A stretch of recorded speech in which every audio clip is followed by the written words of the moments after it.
ओमज्ञानतिमिरान्धस्य ज्ञानाञ्जनशलाकया चक्षुरुन्मीलितं येन तस्मै श्रीगुरुवे नमः।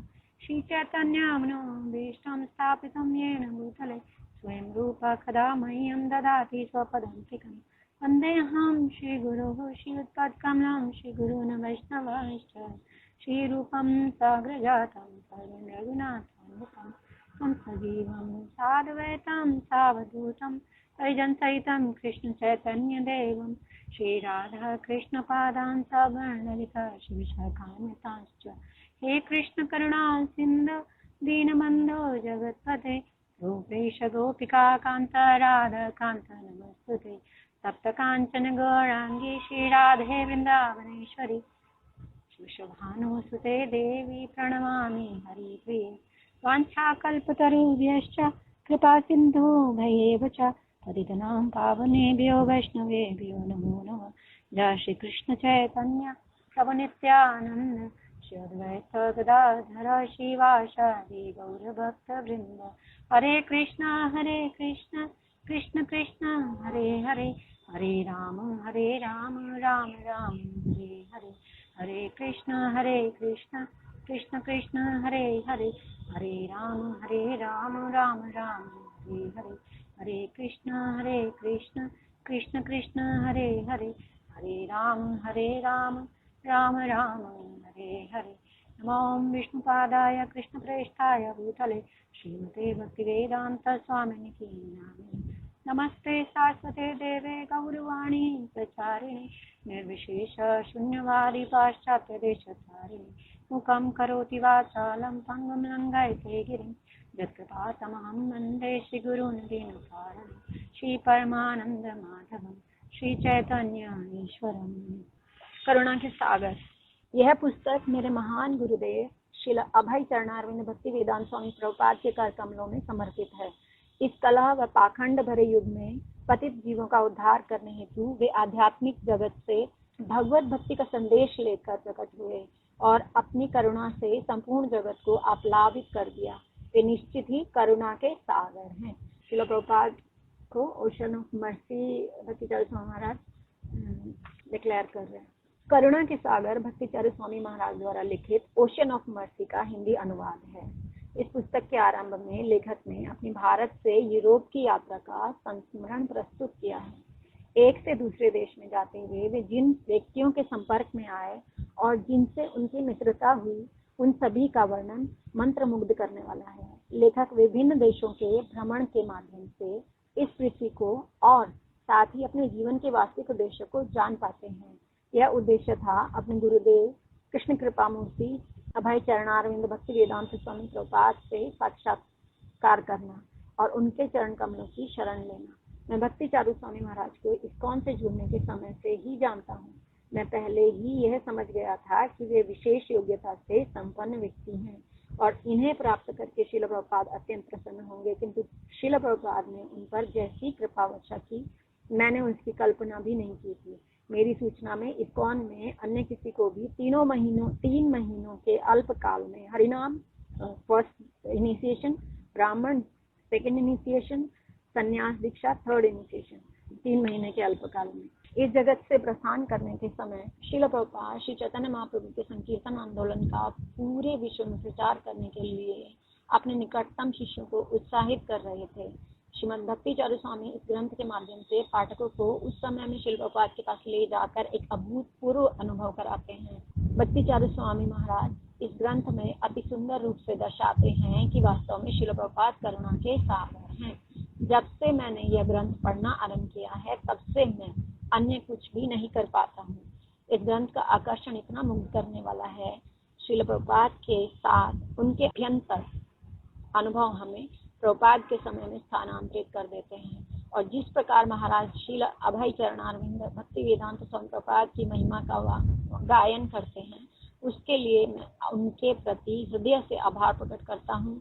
मेरी आशा है कि आप सभी इस ग्रंथ को पढ़कर संपूर्ण रूप से लाभान्वित होंगे और श्रील प्रभुपाद के साथ आपका संबंध और अधिक घनिष्ठ बनेगा। इस ग्रंथ की भूमिका लिखने का सौभाग्य प्राप्त कर मैं स्वयं को अत्यंत सम्मानित अनुभव करता हूँ। इस पुस्तक को पढ़ते हुए जापताका स्वामी महाराज ने जो इसको ग्लोरीफाई किया है, अच्छा, अब हम देखेंगे राधानाथ स्वामी महाराज का ग्लोरिफिकेशन इस बुक को लेके क्या कहते हैं। करुणा के सागर एक अद्वितीय स्मृति कथा है। भक्ति चारू स्वामी महाराज की दृष्टि के माध्यम से त्रासदी, साहस और करुणा को रोमांचित करने वाली एक चित्ताकर्षक कथा में हमें प्रवेश प्राप्त होता है। यह कोलकाता के एक बालक से आरंभ होती है, जिसकी स्नेहपूर्ण माता एक संक्रामक रोग से ग्रस्त होकर असमय देह छोड़ देती है। उस समय जब बालक को उनके प्रेम और देखभाल की सर्वाधिक आकांक्षा एवं आवश्यकता थी, उनकी माता के शरीर छोड़ने के तुरंत बाद ही उसका परिवार समृद्धि से गरीबी में आ जाता है। अपनी आधारभूत शिक्षा संपन्न करने के तुरंत बाद वे रोमांच और मित्रता की खोज में घर छोड़ देते हैं।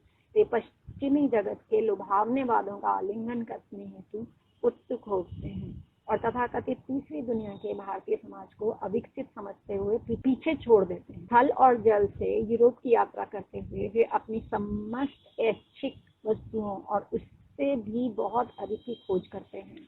लेकिन उनके उल्लासोन्माद के चरम पर एक घटना घटती है। जब वे जर्मनी में थे, उनके एक अमेरिकी मित्र गरीबी, बीमारी और सामाजिक अपचय के आधार पर भारत की निंदा करते हैं। पहली बार उनके हृदय में अपनी जन्मभूमि के महत्व की अनुभूति होती है और वह भारत के सम्मान की रक्षा करने का प्रयास करते हैं। वे यह समझ पाते हैं कि उनका ज्ञान कितना कम है। यह वो समय था जब पहली बार उन्हें अपने जन्म स्थान की आध्यात्मिक और सांस्कृतिक समृद्धि को जानने की तृष्णा का अनुभव होता है। पुस्तक दर पुस्तक पढ़कर गहन शोध करते हुए वे पश्चिम के जीवन को छोड़कर एक साधु के रूप में भारत लौटकर हिमालयों के अनुकूल परिवेश में आध्यात्मिक जीवन आरंभ करने का निर्णय लेते हैं। सत्य की खोज में तीर्थ यात्रा करते हुए वे कृष्ण भावना अमृत आंदोलन से जुड़ जाते हैं।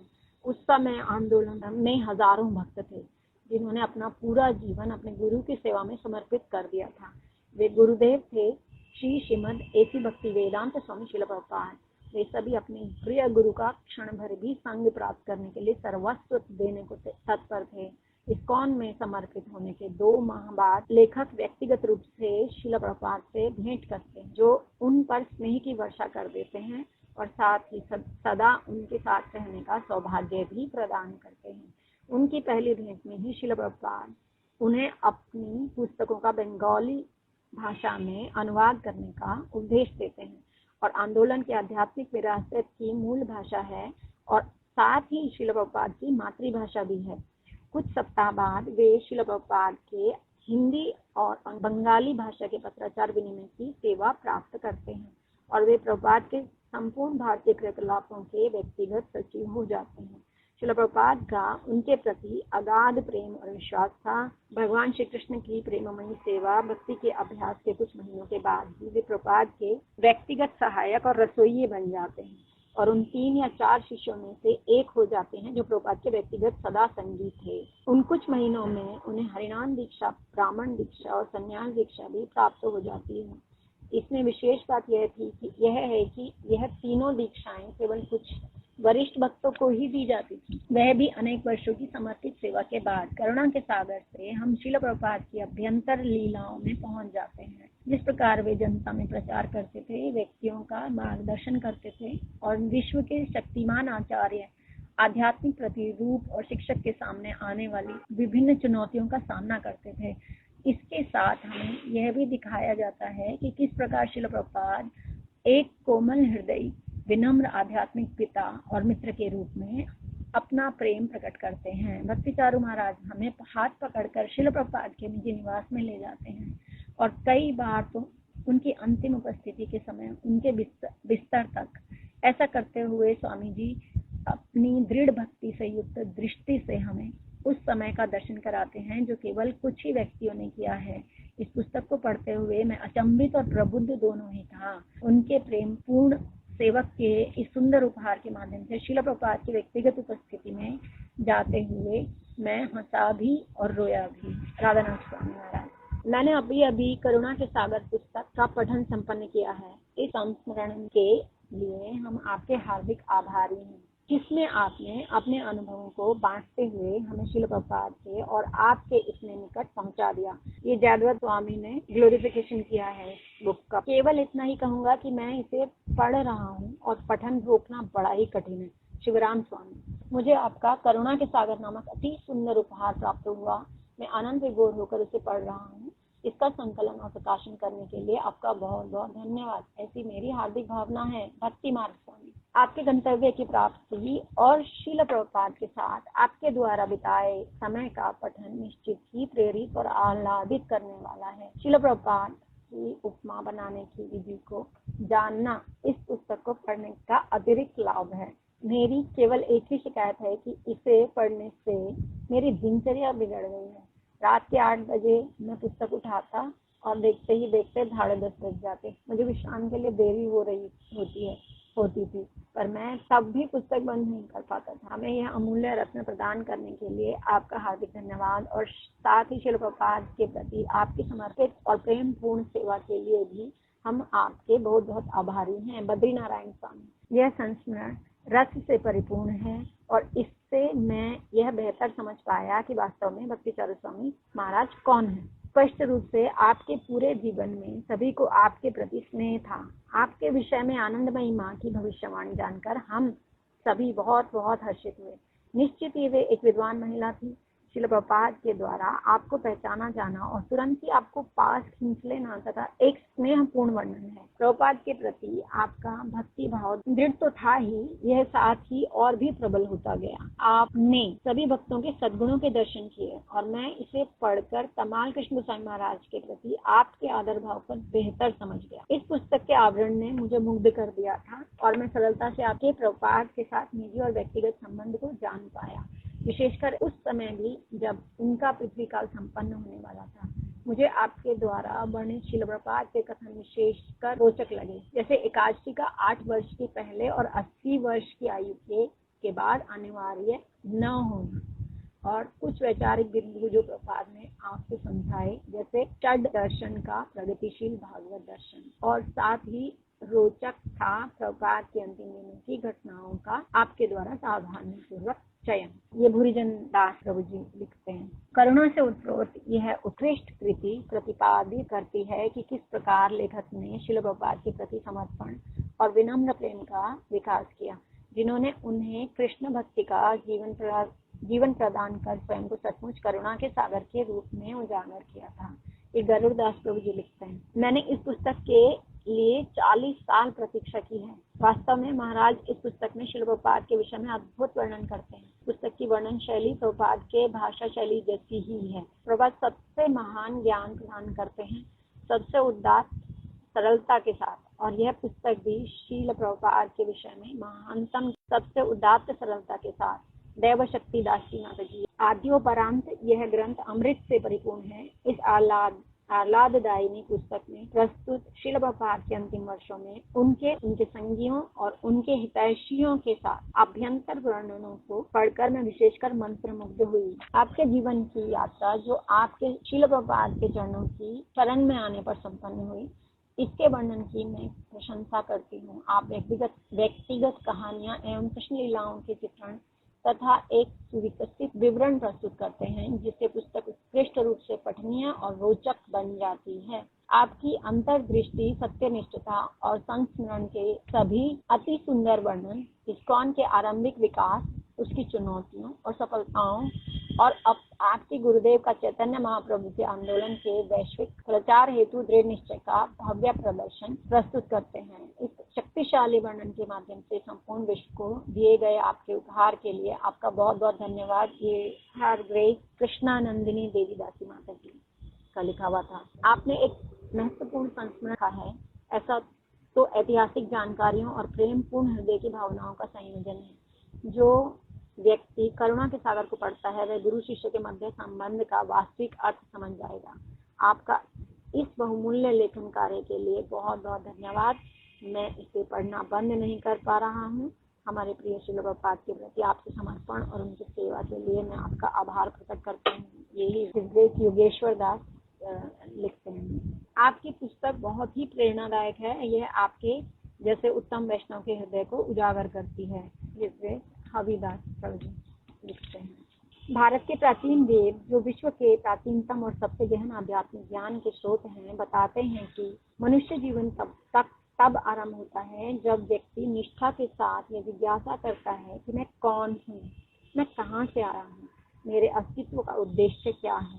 संस्कृत में इन तीनों प्रश्नों को ब्रह्म जिज्ञासा बोला जाता है या आध्यात्मिक जिज्ञासा कहते हैं। इनका यथा योग्य उत्तर केवल एक प्रामाणिक आध्यात्मिक गुरु द्वारा ही प्राप्त किया जा सकता है। इसलिए वास्तविक खोज तब आरंभ होती है जब व्यक्ति ऐसे एक गुरु की खोज आरंभ करता है। जब मैं यूरोप में एक छात्र था तब मुझे एक ऐसे शिक्षक की खोज करने की आवश्यकता का अनुभव हुआ और मैं अपनी खोज आरंभ करने के लिए भारत लौटा। उस समय तक मेरा जीवन एक थके हारे यात्री के समान था जो रेगिस्तान के बीच में आकर भटक गया था। इस जगत के मृग तृष्णा के पीछे भाग रहा था, पर मृग तृष्णा के पीछे मैं जितना भी भागा वह उतना ही दूर जाती गई। मैं जितना ही आनंद लेने का प्रयास करता मैं उतना ही अधिक कष्ट उठाता।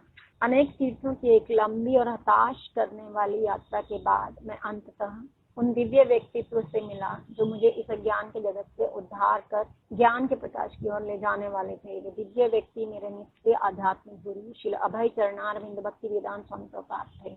उन्होंने मुझे अवगत कराया कि मैं मृग तृष्णा का पीछा कर रहा था, जहाँ मैं अपनी प्यास बुझाने के लिए कभी भी जल प्राप्त नहीं कर पाता, और उन्होंने मुझे मरु उद्यान की दिशा दिखाई। एक दिन बंबई के जुहू उपनगर के समुद्र तट पर प्रातःकालीन भ्रमण करते हुए श्रील प्रभुपाद ने कुछ सुंदर दिखने वाले भद्र कुत्तों की ओर संकेत किया। उन व्यक्तियों के साथ थे जो समुद्र तट पर भ्रमण कर रहे थे, और उन्होंने अपने शिष्यों से पूछा, इन कुत्तों और उन आवारा कुत्तों में क्या भेद है जो गंदे हैं और आने जाने वालों पर भौंक रहे हैं। जब कोई उत्तर नहीं दे पाया तो प्रभुपाद ने कहा, इन कुत्तों के स्वामी हैं और उन कुत्तों के स्वामी नहीं है। श्रील प्रभुपाद ने मेरी स्थिति का उत्तमता से वर्णन किया। उनसे मिलने के पहले मैं एक आवारा कुत्ता था, मैला और गंदगी से भरा हुआ, यहाँ वहाँ लक्ष्य के अभाव में भटक रहा था और व्यर्थ के कार्यों में लगा हुआ था।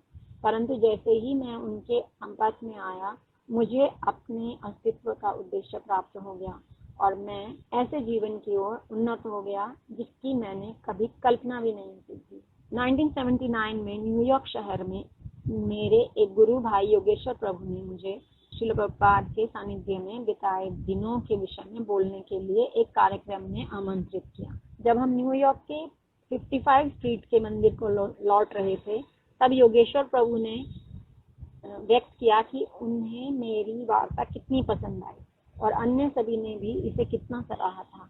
उन्होंने मुझे स्मरण कराया कि भक्तों के लिए श्रील प्रभुपाद के विषय में श्रवण करना कितना महत्वपूर्ण था, विशेषकर उनके अंतिम दिनों के विषय में। जब उन्होंने इस जगत से प्रस्थान किया वह समय जब मुझे उनकी व्यक्तिगत सेवा करने हेतु उनके साथ अनेक घंटे व्यतीत करने का सौभाग्य प्राप्त हुआ।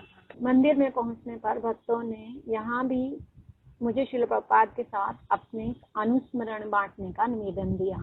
उनकी रुचि देखते हुए वहाँ के मंदिर अध्यक्ष लक्ष्मी निसिंह प्रभु ने मुझे एक संध्या श्रील प्रभुपाद पर बोलने का निवेदन किया, जो बढ़कर 3 संध्याओं के कार्यक्रम में विस्तृत हुआ।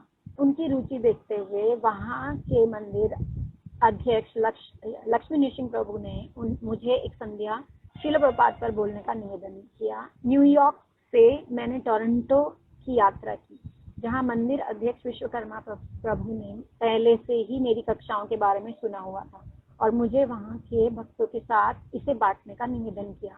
फिर से संध्या के ये कार्यक्रम 3 दिनों तक चले।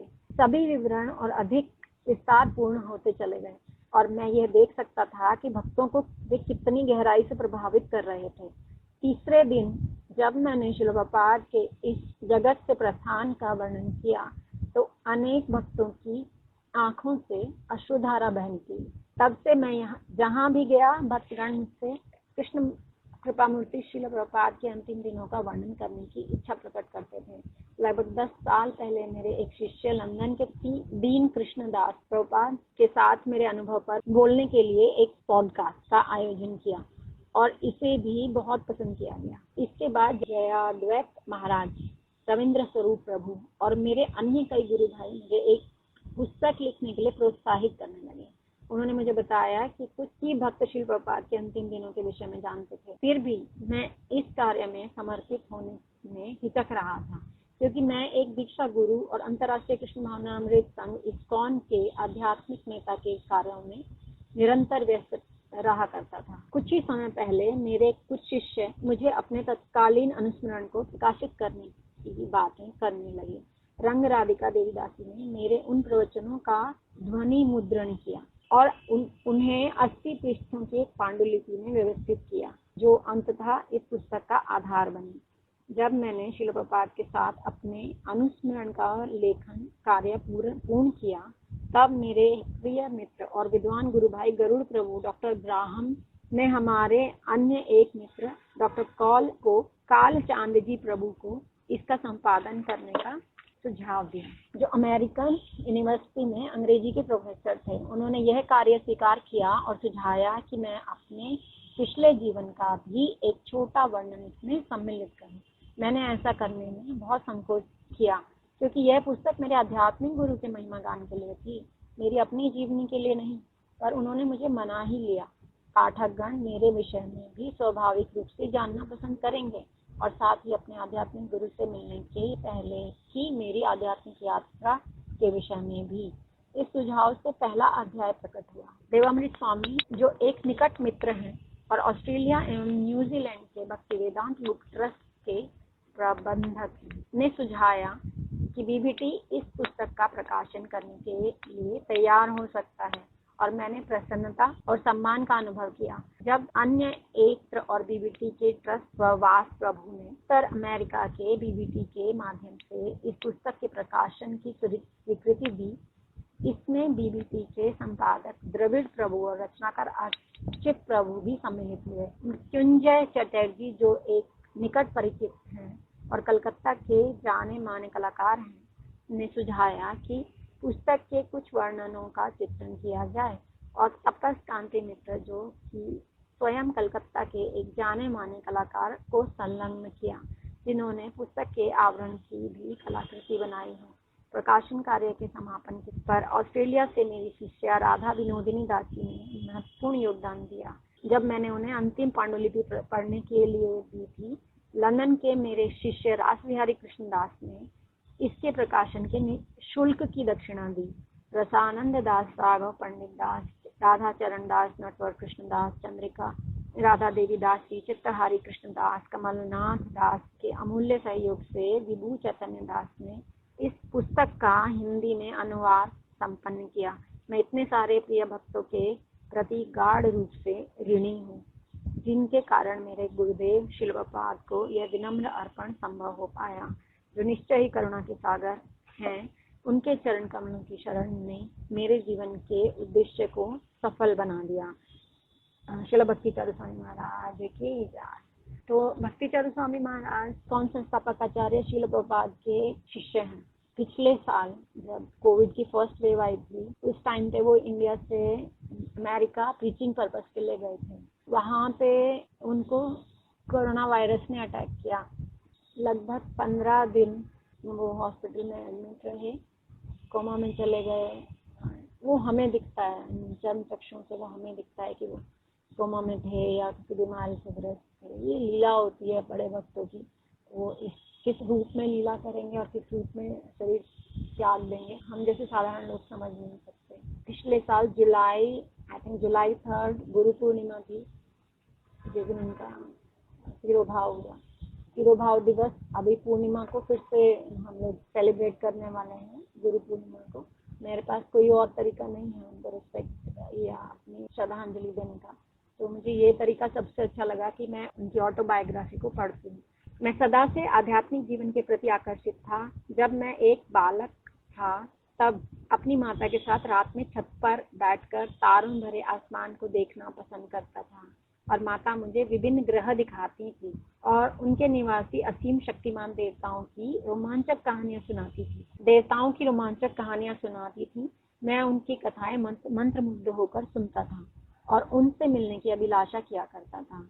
एक हिंदू पुण्य आत्मा होने के कारण मेरी माता विभिन्न देवी देवताओं की पूजा किया करती थी, पर उन्होंने मुझे अपनी श्रद्धा कृष्ण और राम पर रखते हुए उन्हीं पर निर्भर रहना और कष्ट की स्थिति में उन्हीं से प्रार्थना करना सिखाया था। मेरे पिताजी एक शिक्षित उन्नतिशील और पश्चिमवादी व्यक्ति थे और अध्यात्म में उनकी रुचि कम ही थी। उन्होंने भारतीय चलचित्र फिल्म निर्माण के अग्रणी स्तरों में सफलता प्राप्त की थी और भौतिक समृद्धि ही उनकी प्राथमिकता थी। हम जब कलकत्ता के एक समृद्ध क्षेत्र में रहते थे और यूं तो उन दिनों मोटर गाड़ियां दुर्लभ थीं, परंतु मेरे पिताजी के पास 2 गाड़ियां थीं, एक स्थानीय परिवहन के लिए और एक जीप दूरस्थ फिल्म निर्माण स्थल की यात्रा करने के लिए। जहां उनके भाई सार्वजनिक परिवहन का उपयोग करते थे और धोती कुर्ता धारण करते थे, वहीं मेरे पिताजी 3 पीस का सूट पहनते थे और एक वाहन चालक उन्हें यात्रा कराता था। वे मेरे नायक थे और मुझे उन पर गर्व था, परंतु उनका व्यवसाय जो उनका जुनून था उनका अधिकतम समय ले लेता था। वे देर रात तक काम करते रहते और मैं उन्हें कम ही देख पाता था। जब मेरी आयु 7 साल की थी तब मेरी माता टीबी से ग्रस्त हो गई और हम पर संक्रमण रोकने के लिए हमारे परिवार को पृथक पृथक कर दिया गया। मेरी छोटी बहन चाची के साथ रहने के लिए भेज दी गई। मेरा बड़ा भाई और मैं अपने पिताजी की बड़ी बहन बुआ के साथ रहने के लिए चला गया। मेरी बुआ एक विधवा थी और उनके 8 बच्चे थे, सभी बड़े हो चुके थे। उन्होंने हम पर प्रेम और स्नेह की वर्षा कर दी थी। वे एक अत्युत्तम शाकाहारी रसोइया भी थी जिन्हें दूसरों को भोजन कराना पसंद था और मैंने उनके पकवानों में रुचि विकसित कर ली थी। परंतु मुझे अपनी माता की बहुत याद आती। मैं जानता था कि वे बीमार हैं, परंतु मैं नहीं समझ पा रहा था कि हम सब साथ में क्यों नहीं रह सकते। चचेरे भाई के जन्मोत्सव के दिन मैं भाग कर अपनी माता से मिलने गया। जब मैंने उनके कमरे में झांका तो वे तकियों के सहारे बिस्तर पर सीधी बैठी थी और उनकी आंखें बंद थीं। मैं द्वार पर खड़ा रहा। मुझे पता नहीं था कि उनके पास जाना चाहिए या नहीं, परंतु जब उन्होंने अपनी आंखें खोली तब मैंने उनके चेहरे पर हर्षपूर्ण आश्चर्य देखा और उन्होंने संकेत कर मुझे अपने पास बुलाया। उन्हें लगा कोई मुझे वहां लेकर आया है, परंतु जब मैंने उन्हें बताया कि मैं चुपके से अकेले ही उनके पास चला आया हूँ तो उन्होंने मुझे सीने से लगाकर रोना शुरू कर दिया। मैंने अपना सिर उनकी गोद में रख दिया और वे मुझे दुलार करने लगे। उनकी आंखों से आंसू उनके गाल पर से होकर गिरते ही रहे। फिर उन्होंने मुझे पास खींचकर कसकर आलिंगन किया, अपने हृदय के कंपन की गर्मी से आराम देते हुए। कुछ दिनों बाद मेरे एक चाचा बुआ के घर से मुझे और मेरे बड़े भाई को लेने आए। मैंने सोचा हम सभी अपनी माता को देखने जा रहे हैं, परंतु जब हम अपने जूते पहनने जा रहे थे तो चाचा ने मना कर दिया। मैं समझ गया था कि कुछ गड़बड़ है। मैं समझ नहीं पा रहा था कि क्या हुआ है, परंतु मेरा भाई फूट फूट कर रोने लगा। मैं समझ गया था जब किसी की मृत्यु हो जाती है तब परिवार के सदस्यों को किसी अशुभ वस्तु के हाथ नहीं लगाना चाहिए, चमड़े को तो कभी नहीं। हमने घर पहुंचकर अनेक संबंधियों को एकत्र पाया और सभी के चेहरे गंभीर थे। ऊपर मेरी माता को उनके बिस्तर पर लेटाया गया था। उनकी आंखें बंद, उनके गले में फूलों की माला थी और रंगीन गुलदस्ते उनके शरीर के आसपास सजाए गए थे। उनके चेहरे पर चंदन से सज्जा की गई थी और एक चमकदार लाल सिंदूर से उनके माथे पर बिंदी लगाई गई थी। बहुत सुंदर लग रही और मैंने सोचा वह कितनी शांत दिख रही है, मानो कि वो सो रही हो। उस समय मेरे कंधे पर एक कोमल सा हाथ आया और फिर मुझे कमरे से बाहर ले जाया गया। जैसे ही मैं बैठक कक्ष में गया मैंने अपने कुछ संबंधियों को रोते हुए सुना, पर मैं किसी को देख नहीं सका। मैं केवल एक खिड़की पर खड़े होकर पड़ोस के बगीचे को निहारता रहा और तभी मेरे हृदय में गहरे दुख का अनुभव हुआ। मेरी आंखों से अश्रुधारा बह निकली और मैं सिसकियां लेते हुए रोने लगा। मैं जान चुका था कि अब मैं कभी भी अपनी माता को नहीं देख पाऊंगा। मेरी माता की मृत्यु ने मेरे जीवन की हर परिस्थिति को प्रभावित किया। मेरे पिता की किसी वस्तु में रुचि न रही और न ही हमारी। उन्होंने धन कमाने और घर चलाने के लिए कुछ भी करना बंद कर दिया था। वे हताश रहा करते थे और सोचते कि व्यवसाय के लिए उन्होंने मेरी माता को अनदेखा किया। इस कारण से वे ही मेरी माता की व्याधि और मृत्यु के जिम्मेदार हैं। मेरी बुआ का घर भी अब पहले जैसा नहीं रहा। वे और मेरी बुआ के पुत्र बहुत स्नेहपूर्ण थे, परंतु अब सब थोड़ा अलग सा लगता था। यह मेरा घर नहीं था। मुझे लगा कि अब मैं यहाँ का सदस्य नहीं हूँ। मैं सदा से एक उन्नत छात्र था और अपनी बुद्धिमानी के लिए सराहा जाता था। इसलिए मुझे भारत के उच्चतम छात्रावास विद्यालय में भेजने की योजना बनाई गई, जो हिमालय के निकट था। परंतु मेरे पिताजी की आर्थिक तंगी के कारण अब यह संभव नहीं था और मुझे एक स्थानीय स्कूल में भर्ती करा दिया गया। मैंने सोचा कि यह स्कूल कितना सादा और साधारण है। मैं एक निजी स्कूल में पढ़ना चाहता था, जहाँ सभी छात्र अच्छे-अच्छे परिधान पहनते थे। हर विषय अंग्रेजी में पढ़ाया जाता था और सभी शिक्षक इंग्लैंड के होते थे। यह विचार मेरी चेतना में गहराई से भर गया था। मैं अंग्रेजी सीखकर एक अंग्रेज के समान बनना चाहता था, ठीक जिस प्रकार मेरी माता की मृत्यु के पहले मेरे पिताजी थे। मैं अपने स्कूल और पढ़ाई के लिए बिल्कुल भी उत्साहित नहीं था और जैसा कि बुआ के घर में स्थिति थी, मुझे लगता था कि यह मेरे लिए गलत स्थान है और मैं यहाँ का निवासी नहीं हूँ। इसके कारण मैं अपनी वार्षिक परीक्षा में अनुत्तीर्ण हो गया। जिस दिन मुझे परिणाम मिला, मैं अपनी कक्षा में बैठे-बैठे रोता रहा। मैं घर नहीं जा पा रहा था, अत्यधिक शर्मिंदा था। जब मैं स्कूल से बाहर आया तो यहाँ-वहाँ भटकता रहा। अंततः मैंने स्वयं को गंगा किनारे पाया, सोचते हुए कि अब क्या किया जाए।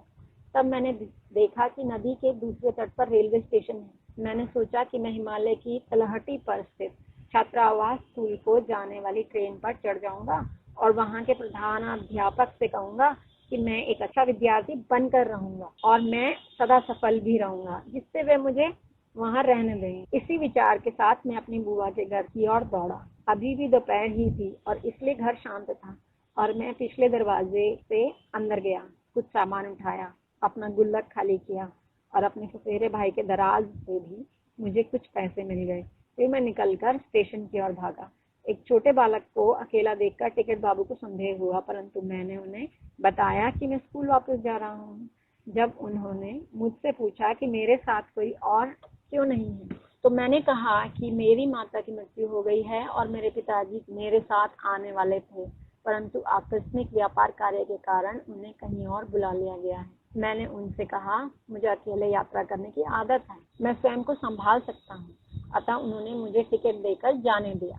मैंने यही कहानी सहयात्रियों को भी बता दी और 1 घंटे बाद मैं उत्तर की दिशा में अपने सपने के छात्रावास विद्यालय की खोज में निकल पड़ा। उस रात ट्रेन में नींद लग जाने के बाद मेरा हाथ हिलाकर धीरे से किसी ने मुझे उठाया। जब मैंने ऊपर देखा, मुझे दिखा कि ट्रेन का एक जंक्शन पर खड़ी है और मैं यात्रियों के समूह से घिरा हुआ हूँ और उनके साथ एक पुलिस अफसर भी है। इस बार जब मुझसे पूछा गया कि मैं कौन हूँ और कहाँ जा रहा हूँ, तो मुझसे झूठ बोलने का साहस नहीं हुआ। जब पुलिस अफसर ने मेरी कहानी सुनी तो वे मुझे स्थानीय थाने पर ले गए और मेरे पिताजी से दूरभाष पर संपर्क किया।